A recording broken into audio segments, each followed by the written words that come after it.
आज हमने देखा कि शाह कुरैशी साहब ने उन्होंने आके एक उन्होंने प्रेस कॉन्फ्रेंस से खिताब किया है और उसके बाद चाइना के दौरे के बाद वापस आए हैं और उन्होंने बातचीत की। उसमें भी कुछ मैं आपसे मैं चाहूँगा कि उन्होंने जो बातें की हैं और लगता है हमारी ज़बान में आजकल एक टर्म यहाँ इस्तेमाल हो रही है ना कि किसी का सॉफ्टवेयर अपडेट करना, तो लगता ही है कि शाह कुरैशी साहब का सॉफ्टवेयर जो है ना फ़ॉरेन ऑफिस के हवाले से वो भी अपडेट किया गया है। मुझे लगी हैं उसमें एक तो उनका शाह कुरैशी साहब का डिफेंसिव होना, उनका ये कहना है कि जनाब कि नहीं सऊदीज़ के साथ हमारा बड़ा वो रहा है और उन्होंने अपने आप को करेक्ट किया अपनी पोजीशन को कि नहीं जनाब कि वो जो इसका कंटेक्ट वो ग्रुप था इसका जो OIC का, उन्होंने वाकई कश्मीर पे बात भी की थी, प्रेस रिलीजेस भी जारी किए थे। सो वो दरार पड़ गई थी सऊदी अरेबिया के, हम बिल्कुल नहीं अफोर्ड कर सकते। सऊदी अरेबिया के लिए भी पाकिस्तान बड़ा इंपॉर्टेंट है।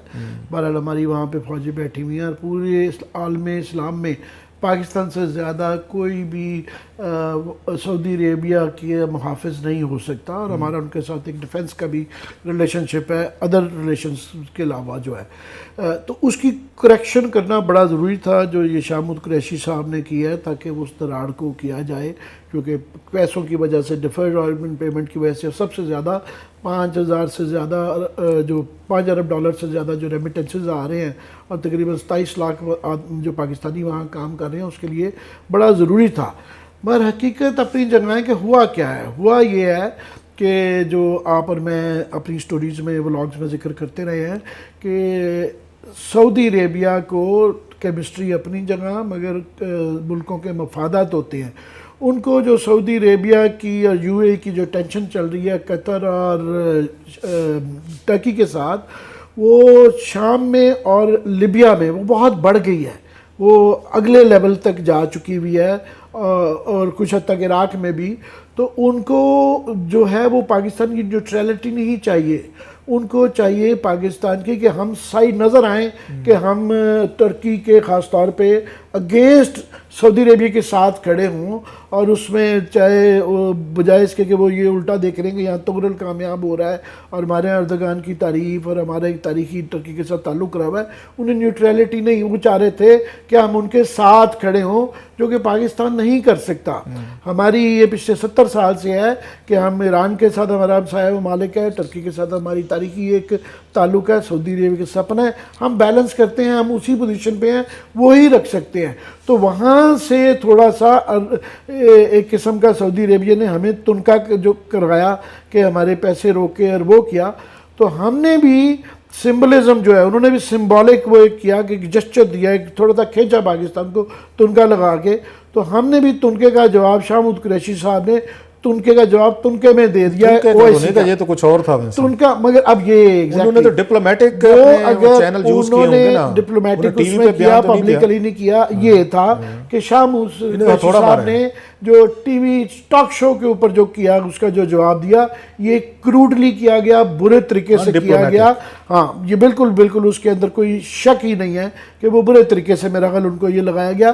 बाल उसके बाद से मामलात अभी थोड़े से कूल डाउन हो गए जो है कि जनरल साहब के वहाँ जाने के बाद से, मगर वो अभी कोर्स करेक्शन ठीक है। मैं समझता हूँ ये कोर्स करेक्शन भी इसलिए हुई कि दोनों मुल्क अपने आप को ना फॉर ग्रांटेड ले रहे थे। सऊदी अरेबिया हमें फॉर ग्रांटेड ले रहा था कि जनाब पाकिस्तान ने तो साथ देना ही है, हम भी फॉर ग्रांटेड ले रहे थे कि जनाब ये सऊदी अरेबिया जो हमारी मदद कर रहा है।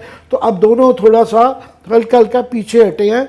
तो ये उसके बाद ये कवर अप था, ये कवर अप था। थोड़ा सा एक और बैकग्राउंड इसको देखते हैं, मैं जैसे आपकी भी बात होती रहती है, हम भी साफ ज़ाहिर है जो इस फील्ड के लोग हैं, डिप्लोमेसी को समझते हैं, बड़े बड़े सीनियर लोग भी हैं, उनसे भी हम थोड़ा सा इनपुट लेते रहते हैं कि हमें भी समझाएं कि चीज़ें क्या हो रही हैं। वो बड़ी इंटरेस्टिंग उन्होंने 2-4 चीज़ों का हमें पता चला है। एक तो ये कहते हैं कि मैंने किसी से पूछा मैं कि ये जो कुछ किया गया था, जो शाह कुरैशी साहब ने टीवी पे कहा काशिफ अब्बासी साहब के शो में, ये प्री प्लान था, गुड कप बैड कप था, कोई हमारे सिक्योरिटी के इदारों का ये था इनपुट था, ये इमरान खान साहब की हुकूमत चाहती थी कि फॉरेन मिनिस्टर साहब जाएँ और ये कह दें, या फॉरेन ऑफिस का अपना कोई इंटरनल उनका कोई उनकी वो क्या कहते हैं कोई अंडरस्टैंडिंग थी कि कुरैशी साहब को जाना चाहिए। बड़ा सीरियस और बड़ा नाजुक मामला था।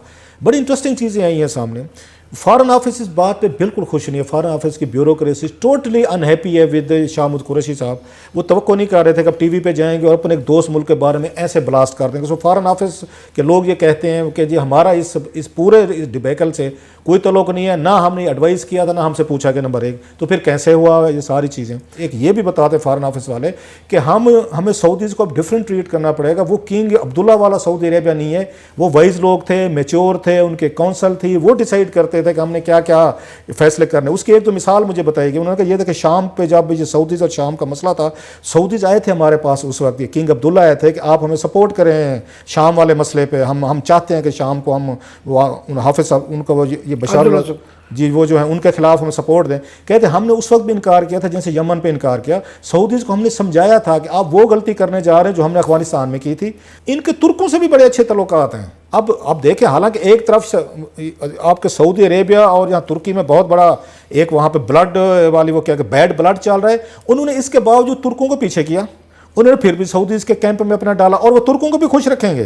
तुर्क भी इनसे नाराज़ नहीं होंगे, देखेंगे कुछ दिनों में इनके तल्लुकात होंगे। So they are playing their cards very smartly है। मगर एक फ़र्क है कि उस ज़माने में बैलेंस करना तुर्की और सऊदी अरेबिया में आसान था क्योंकि मिडल ईस्ट की ये सिचुएशन नहीं थी। इस वक्त लीबिया के अंदर ये कतर और ऑयल की फील्ड्स जो है उसके, क्योंकि वहाँ पे ऑयल का इंटरेस्ट है, तो कतर और तुर्की की वो बाकायदा वो वहाँ जा चुके हैं और मुकाबले पे यूएई वहाँ पे उनको कम्पीट कर रहा है। उस तरह कुर्दों के ख़िलाफ़ जो है तुर्की की वो एक सिलसिला चल रहा है और ये बिल्कुल बशरुल असद के साथ है यूएई।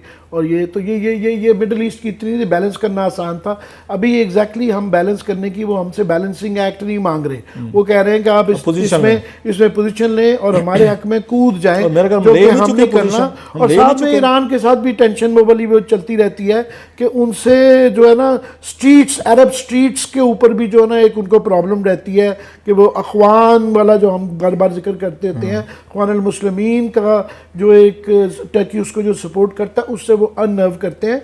तो सऊदी अरेबिया का वो एक किस्म का ईरान के ख़ास तौर पे वो एक एग्जिस्टेंशलिस्ट थ्रेट समझ रहे हैं कि हमारी इस वक्त एग्जिस्टेंस को है, उनकी इकोनॉमी की बुरी हालत है, ऑयल रेवेन्यू नीचे जा रहे हैं, अनएम्प्लॉयमेंट बढ़ रही है, टैक्स लगाने पड़ रहे हैं, फिर वो उसको कंट्रोल करने के लिए जो है तो मेरे ख्याल उनकी इनसिक्योरिटीज़ बढ़ गई हैं, तो इसलिए उन्होंने ज़्यादा रिएक्ट किया। मगर मैं ये समझता हूँ कि ये नून लीग के इस करने से अपीजमेंट में फ़र्क पड़ेगा और इसके अंदर बेहतर मरम होगा। मगर लास्ट में आपको कह दूँ कि आपने बड़ा अच्छा पॉइंट रेज किया है कि उस वक्त यमन में हमने बहुत ज़्यादा बड़ा स्टैंड लिया था, मगर बहुत अच्छा किया था कि उस दिन वक्त के प्राइम मिनिस्टर जो है नवाज शरीफ साहब चीफ ऑफ आर्मी के स्टाफ के साथ फ़ौरन जाके वहाँ पर बैठ गए थे। उससे काफ़ी हद तक जो है उन्होंने उनका उस रिएक्शन को कंट्रोल कर लिया गया था।